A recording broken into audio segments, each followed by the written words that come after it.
নজর রাখবো এবার বাংলার খবরের দিকে। বাংলা জুড়ে এখন বহু চর্চিত এবং তাৎপর্যপূর্ণ দুটি শব্দ হলো যোগ্য এবং অযোগ্য। অবশ্য এই শব্দ দুটির কারণে রাতের ঘুম উড়ে গিয়েছে সুপ্রিম কোর্টের নির্দেশে প্রায় 26,000 চাকুরি চলে যাওয়া শিক্ষক শিক্ষিকাদের। শহর থেকে গ্রাম কিংবা চায়ের দোকান সব জায়গায় এখন আলোচনার মূল বিষয়বস্তুই হচ্ছে এই যোগ্য আর কারা যোগ্য এবং কারা অযোগ্য। তবে উত্তর 24 পরগনার জেলার অশোকনগর স্টেশন রোড সংলগ্ন যশের রোডের পাশে একটি মিষ্টির দোকানে দেখা গেল ভিন্ন ছবি।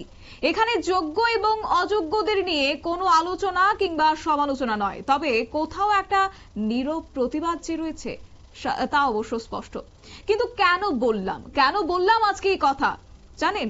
তার কারণ এই মিষ্টির দোকানের মালিক কমল সাহা নিজের হাতেই তৈরি করেছেন যোগ্য এবং অযোগ্য লেখার ছানা সন্দেশ। তিনি অবশ্য জানিয়েছেন যে তার দোকানে নাকি অনেক শিক্ষক এবং শিক্ষিকারা আসতেন মিষ্টি খেতে কিংবা কেউ কিনে নিয়ে যেতে। তাদের মধ্যে অনেকেরই হয়তো আজকের দিনে চাকুরি চলে গিয়েছে। প্রসঙ্গ যখন বারবার উঠে আসে সেই 26,000 চাকুরি চলে যাওয়া শিক্ষকদের, আর এখন সেই সব শিক্ষক শিক্ষিকাদের দেখা যাচ্ছে না। তাই মন খারাপ সেই ব্যবসায়ীর, আর তাই নিয়ে তিনি যে বিষয় তুলে ধরেছেন শোনাবো।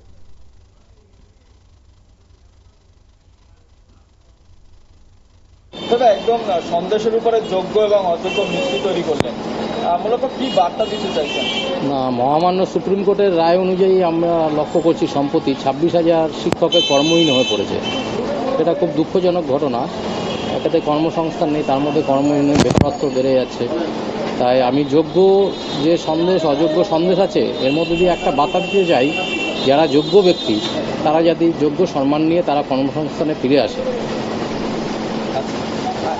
এরকম কখনো মিস করছেন যে এরকম শিক্ষকরা এর আগে আসতেন আপনার দোকানে, এখন হ্যাঁ, সেই শিক্ষকের মুখগুলো দেখতে পাচ্ছি না, যারা আমাদের এখানে মিষ্টি নিয়ে যেতেন, বিভিন্ন অনুষ্ঠানে বাড়ির জন্য মিষ্টি নিয়ে যেতেন, তাদের এই অনুপস্থিতিতে এটা লক্ষ্য করছি। অনেক শিক্ষকই আছে আমাদের অশোকনগরে, তো অনেক স্কুল আছে। অশোকনগরের শিক্ষাক্ষেত্রে আমাদের একটা ভালো জায়গা, সেই ক্ষেত্রে দেখছি যে অনেক স্কুলের শিক্ষকরা আসছেন না। কি চাইছেন আপনি? আমি চাচ্ছি যে একটাই বার্তা দিতে যাচ্ছি, সন্দেশের মাধ্যমে খবর দিতে যাচ্ছি যে যোগ্যরা জানি তারা কাজে ফিরে যায়। বিক্রি বার্তা হচ্ছে? হ্যাঁ, বিক্রি হচ্ছে। যোগ্য সন্দেশটা বেশি বিক্রি হচ্ছে, যোগ্য সন্দেশ বেশি, যোগ্যটা বেশি বিক্রি হচ্ছে। কি নাম আপনার? কমল সাহা, অশোকনগর। স্যার, মিষ্টির দোকানে দেখা গেল যোগ্য এবং অযোগ্য মিষ্টি, এবং একদম হাসি মুখে এই দোকানদার আপনার হাতে একটি যোগ্য মিষ্টি তুলে দিলেন।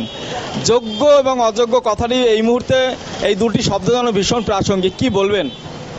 আসলে একদমই তাই। আমরা এই মুহূর্তে অনেকগুলো বাংলা শব্দের মধ্যে যোগ্য অযোগ্য এই শব্দ দুটো আমাদেরকে বারবার এখন ভীষণভাবে আমাদের সামনে এসে পড়ছে।